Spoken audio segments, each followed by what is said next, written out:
सरला के पति को गुजरे कई साल बीत चुके थे। वो अपने दोनों बच्चों के पालन पोषण के लिए ऑमलेट का ठेला लगाती थी। सरला ने रोशनलाल कपड़े वाले की दुकान के बाहर 1000 रुपए महीने पर जगह ले रखी थी। सरला ने बच्चों को सरकारी स्कूल में डाल रखा था। वो सुबह से लेकर रात तक ठेले पर बहुत मेहनत करती थी। सरला ताई, एक आमलेट बनाना, थोड़ी हरी मिर्च ज्यादा कर देना है। मुझे पता है मुकेश जी, आप ऑमलेट में हरी मिर्च ज्यादा ही लेते हो। हाँ जी, आपको भैया बिना मक्खन वाला 20 रुपए और मक्खन वाला ऑमलेट 30 रुपए का है। सरला ताई, 2 प्लेट आमलेट ब्रेड बना देना। मैं आपको अभी थोड़ी देर में पैसे देता हूँ, ठीक है ना? चंदन भैया, आपके पिछले पैसे भी अभी देने बाकी हैं। 10 प्लेट ऑमलेट के पैसे हो गए हैं। अरे तो दे दूंगा सरला ताई, न तुम कहीं जा रही हो न मैं यहाँ से भागा जा रहा हूँ। चंदन भैया, कोशिश करना ये पैसे आप मुझे जल्दी दे देना। मेरी भी रोजाना की लागत लगती है ये सब सामान लाने में। उधार देती रही तो कमाऊंगी क्या और खाऊंगी क्या? क्या हो रहा है चंदन? उधार के पैसे दे दिया करो। गरीब आमलेट वाली से उधार में खाने की जगह पैसे देकर खाया करो। सेठ जी, दे तो देता हूँ, वो तो मेरे पास छुट्टे नहीं थे इसलिए बाद में दे देता।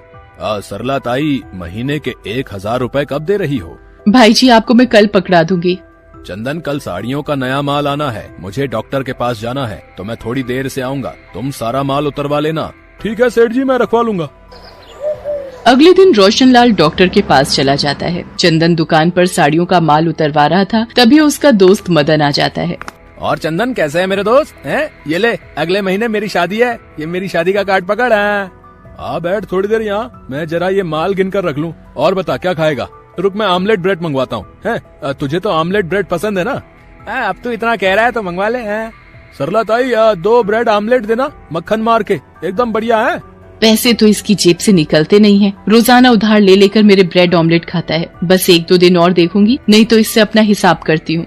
ये तुम्हारा ऑमलेट ब्रेड। सरला ताई, करता हूँ मैं हिसाब 1-2 दिन में। चंदन और मदन ब्रेड ऑमलेट खाने लगते हैं। कुछ देर बाद मदन वहाँ से चला जाता है, तभी रोशनलाल आ जाता है। चंदन, साड़ियों का माल गिन लिया? 250 पीस आए होंगे। मैं एक बार दोबारा गिनकर ही लगा रहा था सेठ जी। अरे इसमें तो 5 पीस कम है सेठ जी। अभी कुछ देर पहले मैंने 250 पीस गिनकर उतारे थे। तो जमीन निकल गई या आसमान खा गया है? 5 साड़ी कम है चंदन। माल किसने चुराया? आसानी से बता दो। सेठ जी, मैं तो कितना पुराना नौकर हूँ, आज तक आपकी दुकान से कभी भी मेरे रहते चोरी नहीं हुई। 1 सेकंड सेठ जी, मैं समझ गया चोरी किसने की है। जब मैं अपने दोस्त मदन को उसकी शादी के लिए कुछ साड़ियाँ दिखा रहा था, सरला ताई आमलेट ब्रेड देने आई थी। मुझे लगता है नजरें बचाकर सरला ताई ने ही साड़ियाँ चुरा ली। सरला ताई, जरा ठेला छोड़कर इधर आना। क्या हुआ भैया जी, आपने बुलाया? ठेले पर ग्राहक खड़े हैं।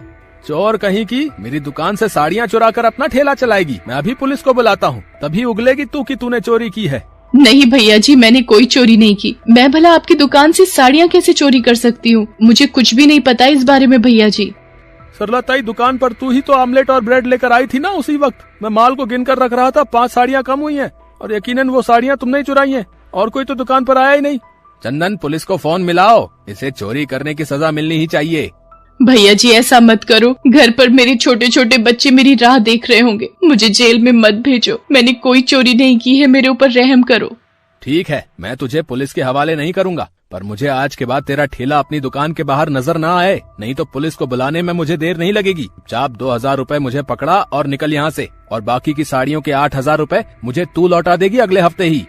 सरला फूट फूट कर रोती हुई 2000 रुपए रोशनलाल को देकर अपना ठेला उसकी दुकान के आगे से हटा लेती है। पर एकदम से ग्राहकों से बंधी हुई जगह छूट जाने से सरला के काम का बहुत नुकसान होता है। सड़क पर बने एक खम्भे के सहारे वो अपना ठेला लगा तो लेती है, पर पहले उसका ठेला बाजार के बीच में था, इसलिए ग्राहक बहुत आ जाते थे। अब कॉलोनी की जगह होने की वजह से ग्राहक भी नहीं आते थे और ऊपर से जगह के भी 2000 रुपए और देने पड़ते थे। सरला बहुत परेशान रहने लगी थी। उसकी कमाई बिल्कुल ना के बराबर हो गई थी। ऊपर से उसका मन खराब था कि उस पर चोरी का झूठा इल्जाम लगा हुआ था। वो ज्यादा कुछ बोल भी नहीं सकती थी, उसे बच्चों की चिंता थी। एक दिन, माँ, मेरा स्कूल का स्वेटर छोटा हो गया है, मेरे लिए नया स्वेटर ला दो माँ। माँ, मेरे भी जूते फट गए हैं, मेरे पैरों में देखो कट पड़ गया है। क्या करूँ, कहाँ से इंतजाम करूँ, कुछ समझ नहीं आ रहा। रोशनलाल जी को भी 8000 रुपए देने पड़ेंगे। नई जगह पर ग्राहक भी नहीं आ रहे हैं। सरला बहुत परेशान थी। अगले दिन उसे वापसी के लिए थोड़ी देर हो गई। पता ही नहीं चला, रात बहुत हो गई है। जल्दी से ठेले का सामान बांध लेती हूँ, बच्चे भी राह देख रहे होंगे। बहुत अंधेरा है यहाँ पर तो, लगता है खंबे की लाइट गई हुई है। ये रोशन लाल जी की दुकान अभी तक खुली हुई है, पर दुकान में अंधेरा क्यों है? अरे ये तो चंदन और उसका दोस्त मदन है। रोशन लाल जी कहीं दिखाई नहीं दे रहे, कुछ तो गड़बड़ है। ये दुकान की साड़ियाँ गाड़ी में क्यों रख रहा है, और वो भी इतनी रात में? रोशन लाल जी को फोन करके पता करती हूँ। सरला रोशन लाल को अपने मोबाइल से फोन मिलाती है और सारी बात बताती है, जिसे सुनकर रोशन लाल हैरान हो जाता है और वो सरला के कहने पर दुकान पहुंचता है। अरे सेठ जी, आप इस वक्त मैं दुकान में माल को चेक करने। इस वक्त तुम कौन सा माल चेक करने आए हो? और ये मदन क्या कर रहा है तुम्हारे साथ? मैंने तुम्हें चाबी इसलिए पकड़ाई थी कि मुझे सुबह किसी जरूरी काम से बैंक जाना था, ताकि तुम दुकान जल्दी खोल सको। विश्वासघाती, तुम चोरी कर रहे थे मेरी दुकान से, हैं? वो तो अच्छा है सरला ताई ने यहाँ से गुजरते हुए तुम्हें देख लिया और मुझे फोन पर सारी बात बताई। आज सरला ताई ना होती तो न जाने तुम तो रोजाना मुझसे आंखें चुराकर सारा माल ही गायब कर देते। रोशन लाल पुलिस को फोन कर देता है। वो चंदन और मदन को चोरी करने के इल्जाम में गिरफ्तार कर लेती है। चंदन पुलिस के सामने उगल देता है कि वो पिछले कई दिनों से दुकान से साड़ियाँ चोरी करके मदन के साथ मिलकर बेच रहा था और उसी ने खुद को बचाने के लिए सरला पर भी झूठा इल्जाम लगाया था। सरला ताई, मुझे माफ कर दो। आज तुम ना होती तो पता नहीं ये दोनों तो मेरी पूरी दुकान को लूट चुके होते।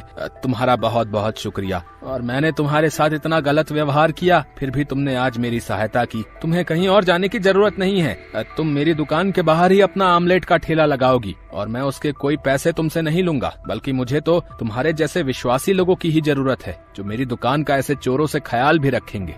भैया जी, मुझसे आप माफी मत मांगिए। कई बार हम कानो सुनी पर विश्वास कर लेते हैं और बिना दूसरे पक्ष पर विश्वास किए नतीजे पर पहुंच जाते हैं। शायद कभी कभी हमारा समय ही खराब होता है, इसीलिए परिस्थितियां भी हमारे विपरीत ही होती हैं। मैं आपकी दुकान के बाहर फिर से ठेला लगा पाऊंगी तो मेरे बंधे हुए ग्राहक फिर से लौट आएंगे। आपका शुक्रिया भैया जी। सरला की सच्चाई और चंदन का सफेद झूठ रोशन लाल के सामने आ जाता है। सरला फिर से रोशन लाल की दुकान के बाहर ही अपना ऑमलेट का ठेला लगाने लगती है, जिससे उसके बंधे हुए ग्राहक फिर से वापस आ जाते हैं और एक गरीब ऑमलेट वाली को सच्चाई का फल मिल जाता है।